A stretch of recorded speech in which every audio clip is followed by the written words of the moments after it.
सर्वांना नमस्कार. फक्त शिक्षण या यूट्यूब चॅनलवर आपल्या सगळ्यांचे स्वागत. मित्रांनो, इयत्ता 9वी द्वितीय घटक चाचणी विषय हिंदी कृतीपत्रिका संपूर्ण उत्तरासह आपण या व्हिडिओमध्ये बघणार आहोत. नमुना कृतीपत्रिका आहे, नमुना प्रश्नपत्रिका आहे, वेळ 1 तास, एकूण गुण आहे 20. तत्पूर्वी माझी आपणास नम्र विनंती की माझ्या फक्त शिक्षण यूट्यूब चॅनलला जर सबस्क्राईब केलं नसेल तर सबस्क्राईब करा, नोटिफिकेशन ऑन करा, म्हणजे माझे नवनवीन व्हिडिओ तुम्हाला सहज मिळत जातील. 10वीची कृतीपत्रिका डोळ्यासमोर ठेवून ही 9वीची कृतीपत्रिका तयार करण्यात आलेली आहे. तर चला बघूया आपण. प्रश्न पहला, निम्नलिखित परिच्छेद पढ़कर सूचना के अनुसार कृतियाँ कीजिए. परिच्छेद, ये परिच्छेद दिया है नीचे. भारत में धूम मचा गई है, यहाँ से लेकर मैं बर्फ के क्यूब चूसूंगा, यहाँ तक ये परिच्छेद है. और पहला प्रश्न इस पर, रेफ्रिजरेटर आने के पूर्व घर वालों के विचार. कौन से विचार परिच्छेद में दिए गए हैं? तो इसमें इनाम मिलेगा या नहीं, बिजली कंपनी में दरख्वास्त, रेफ्रिजरेटर कहाँ रखेंगे और घरेलू पावर चाहिए, ये घर वालों के विचार है. पत्नी ने लेखक की प्रशंसा इन शब्दों में की. कौन से शब्दों में की? टेलीफोन और अच्छे लेखक, इन शब्दों में की. रेफ्रिजरेटर आने के बाद बच्चे क्या करने वाले हैं? 3 नंबर का प्रश्न है. रेफ्रिजरेटर आने के बाद बच्चे क्या करने वाले हैं? तो रोज आइसक्रीम खाने वाले हैं और बर्फ के क्यूब चूसने वाले हैं. इसी पैराग्राफ कर चौथा प्रश्न है, किसने किससे कहा. 1 अंक के लिए, हमारे टेलीफोन तो तुम ही हो और हम रेफ्रिजरेटर कहाँ रखेंगे. हमारे टेलीफोन तुम ही हो, पत्नी ने लेखक से कहा, और हम रेफ्रिजरेटर कहाँ रखेंगे, हेमंत ने अपने पिताजी लेखक से कहा. हेमंत ने अपने पिताजी लेखक से कहा. परिच्छेद के आधार पर एक ऐसा प्रश्न तैयार कीजिए जिसका उत्तर निम्नलिखित हो. और क्या उत्तर होना चाहिए? छत. छत ये उत्तर होना चाहिए. इसके लिए प्रश्न ऐसा तैयार करना पड़ेगा. लेखक और उनकी फैमिली कहाँ लेटे थे? तो कहाँ लेटे थे, इसका उत्तर है छत पर. छत. ओके. अब प्राकृतिक संसाधन मानव के लिए वरदान, इस विषय पर स्वमत लिखिए.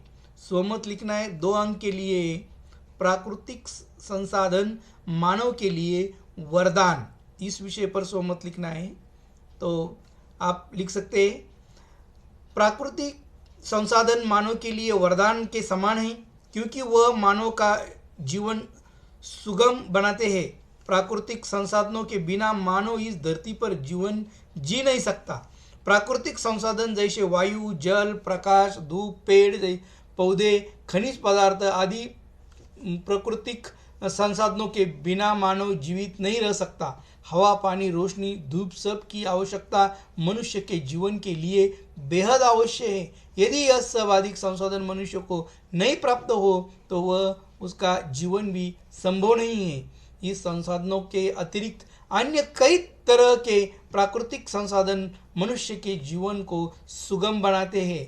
अनेक तरह के खनिज पदार्थों से उपयुक्त वस्तुओं का निर्माण किया जाता है. इस प्रकार जो भी प्राकृतिक संसाधन है वह सभी मनुष्य के लिए वरदान के समान है. दूसरा प्रश्न है, पद्यांश पढ़कर सूचना के अनुसार कृतियाँ कीजिए. कविता दिए वो पढ़कर प्रश्न के उत्तर देने. कविता ये, बिना विचारे जो करे सौ पाछे पछताए, यहाँ से लेकर चलिए चाल सुचाल रखिए अपनों पानी, यहाँ तक ये कविता है. और पहला प्रश्न इस पर, बिना सोचे काम करने के परिणाम. 4 परिणाम लिखना है. ये 2 अंक के लिए है. तो जग में हंसी, बाद में पछताना, काम बिगड़ना और शांति न मिलना, ये बिना सोचे काम करने के परिणाम कविता में बताए गए हैं. दूसरा प्रश्न इस कविता पर, बिना विचारे जो करे सो पाछे पछताए, पद्यांश का भावार्थ लिखिए. इस पद्यांश का भावार्थ लिखना है. व्यक्ति कोई भी कार्य यदि बिना विचार करता है तो उसे बाद में पछताना पड़ता है, क्योंकि बिना विचार पूर्वक किया गया कोई भी काम ठीक से पूर्ण नहीं होता है। ऐसे में व्यक्ति अपना काम भी बिगाड़ता है और समाज में वह हंसी का पात्र भी बन जाता है, जिसके कारण उसका मन निराश रहता है, उसके मन को शांति नहीं मिलती है। ऐसी स्थिति में खान सम्मान पान आदि किसी भी चीज़ में उसका मन नहीं लगता, अर्थात उसे कुछ भी अच्छा नहीं लगता है। गिरिधर कवि कहते हैं कि चाहे कुछ भी हो जाए लेकिन उसके मन से दुख दूर नहीं होता है और न वह उसे टाल सकता है।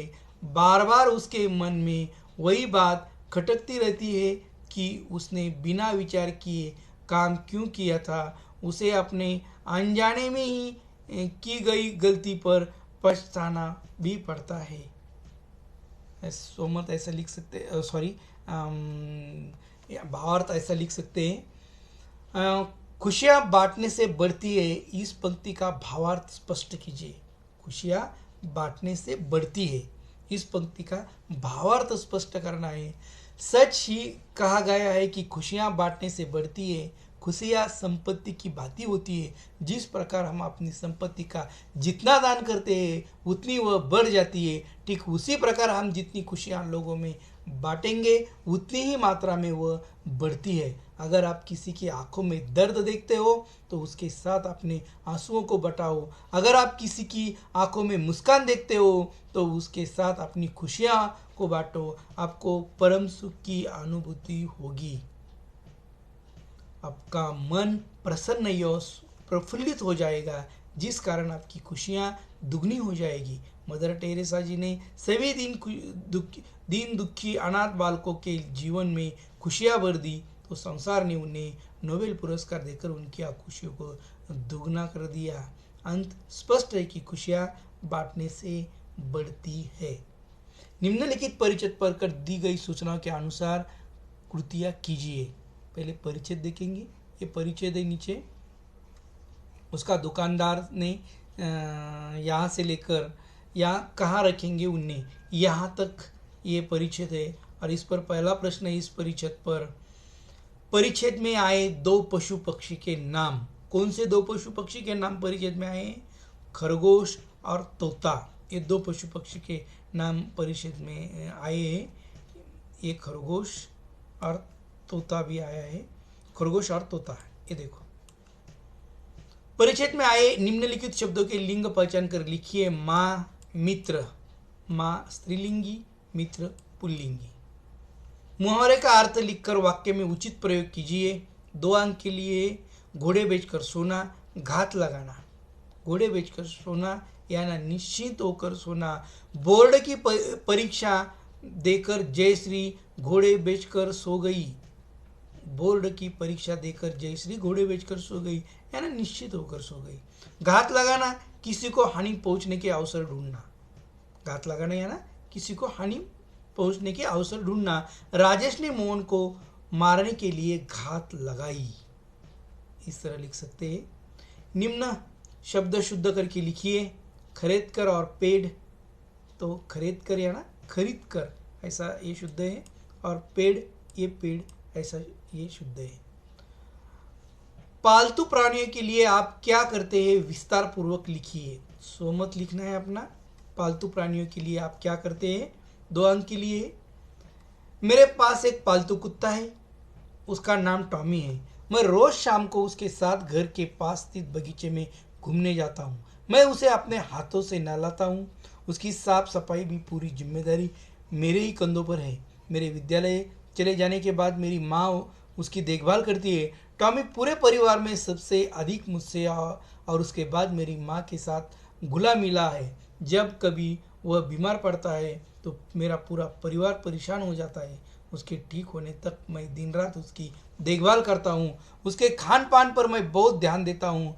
उसके लिए मैं दुकान से तरह तरह के पौष्टिक आहार लाता हूँ।